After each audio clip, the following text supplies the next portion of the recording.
Are you ready to unlock the tips of writing an excellent introduction for your thesis or your research paper?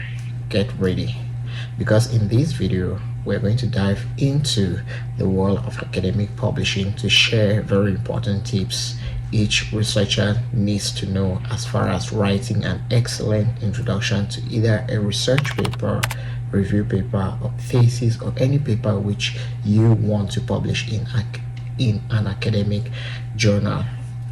So in our previous video, we learned how reviewers or editors, what they look for, what they evaluate before they can accept or reject your paper after your submission to that journal. So now I'm going to discuss 5 steps to write an excellent introduction for your research paper or your thesis.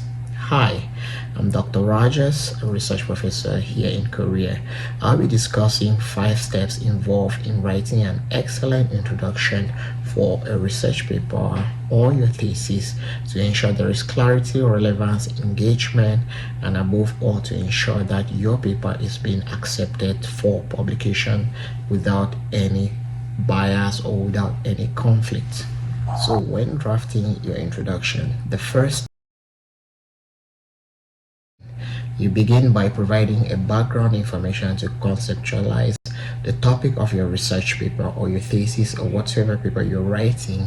This can include either discussing the significance of the topic, its relevance in the field or in the society, any existing or research or debates, and why it is important to address the research question or problem. For example, my research is more focused on soils, so in order to start, when I usually start writing my introduction, the first thing I do is I assume that anybody who is going to read my paper might not necessarily be from the field of soil science. So what I do is I try to provide enough background information, or I even define what are soils, why is it important, what is the existing debate.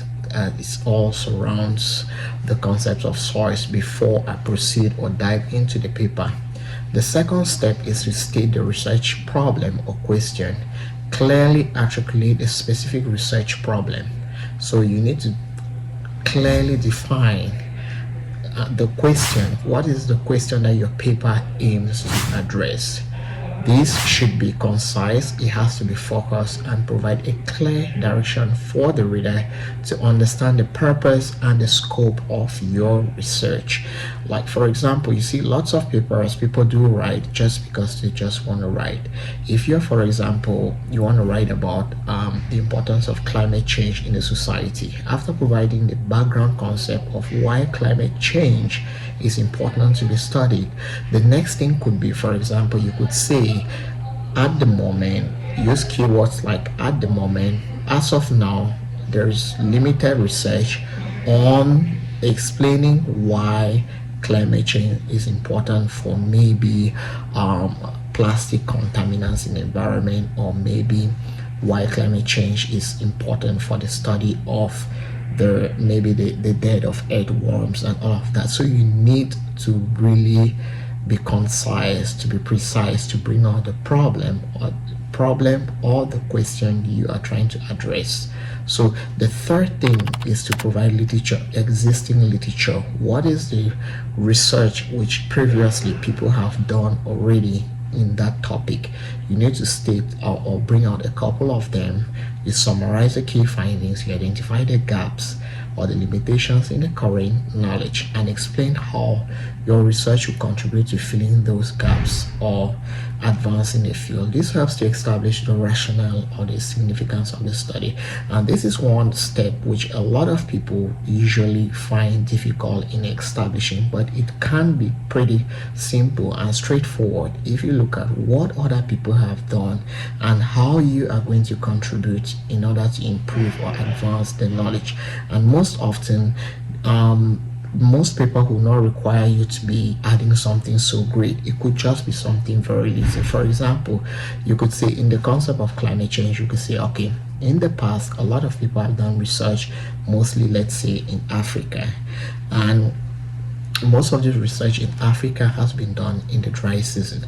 So now you want to do your own research in the rainy season. So you'll be contributing or adding knowledge to see how climate change varies during the rainy season. So you're just adding one season, which is one concept or one thing you're trying to add in the topic. So make sure you do read previous papers. A lot of people dive into writing an introduction without necessarily reading previous papers. It's important you do state what previous studies have done, what they found, and how you are going to add. And one thing which I want to clarify here is that you do not need to go about discussing their findings in detail. No, you just need to state. And then the fourth thing is to outline the structure of the paper. You need to provide an overview of the organization and the structure of your research paper. You need to briefly outline the main sections or chapters, highlight what each section will cover, how they will contribute to the addressing the research question.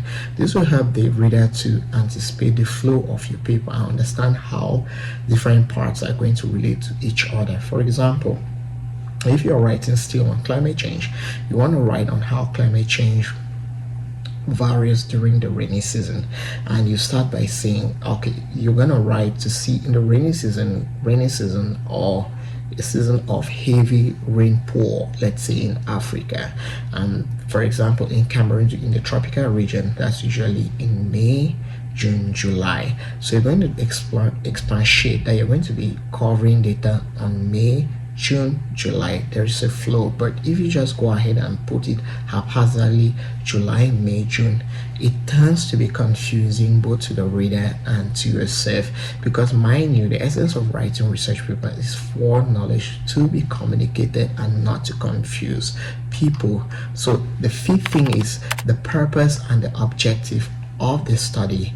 Most Elsevier journals usually ensure that the objective of the study comes at the last paragraph of the study. Sometimes you can put in the middle, but it shouldn't be from the first paragraph. It's either last paragraph or second to the last paragraph, where you clearly state the purpose, the objective of your research, explain what you aim to achieve with your study, outline the specific goals or hypotheses that you test, and then the help of how is this study going to help to focus the reader's attention and provide a roadmap to understanding the aims and outcome of the study. So the last paragraph, that is where you state most often the objectives of your studies. So if you're able to do this, congratulations, you've unlocked important steps that will enhance your ability to write an excellent introduction for your academic paper or thesis. And by implementing these steps, you'll be well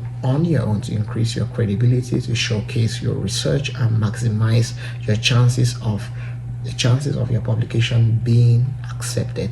So if you found this video very helpful, do not forget to like, share, and why not subscribe for more valuable insights. Thank you for watching, and see you in your next video again. Bye.